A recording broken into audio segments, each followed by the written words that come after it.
My name is Shianne Norman, and on July 22nd, 2012, I took my son Lloyd Christopher Morgan Jr. outside to play. I never brought my son back home. Tell us what happened. I was at a memorial for a girl who had been killed 3 years earlier. All day, it was happiness, us people being together, barbecues, just family. And at 9 o'clock, they started shooting.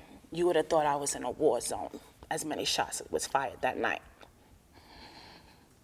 But my 4-year-old son was the only one killed. I seen a hole in his head, and I knew he was kind of gone. And I called Lloyd. And he said, well, where was he hit? And I just told him, I don't know. And I remember lying because I didn't want him not to have, I don't know, some type of hope. I just didn't want to tell him over the phone. I still remember I was putting him into preschool. He hadn't lost teeth yet. We were still learning how to count and ABCs.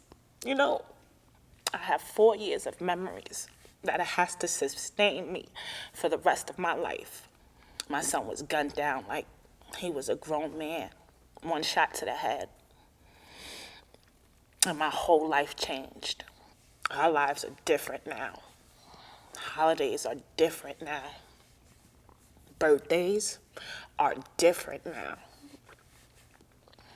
Smiles are different because they hide pain. I know it wasn't my fault, but as a mother,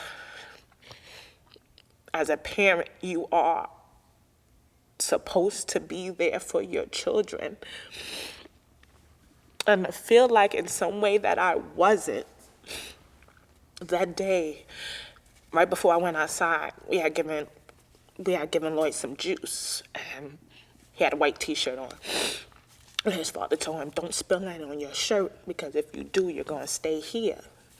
And he spilled it on his shirt. But he still let him go. And he brings that up like I should have kept him home because he spilled juice on his shirt. It goes in, it's a whole cycle of what could we have done differently for the outcome not to be the same. But in our hearts, we know that there was nothing that we could have done.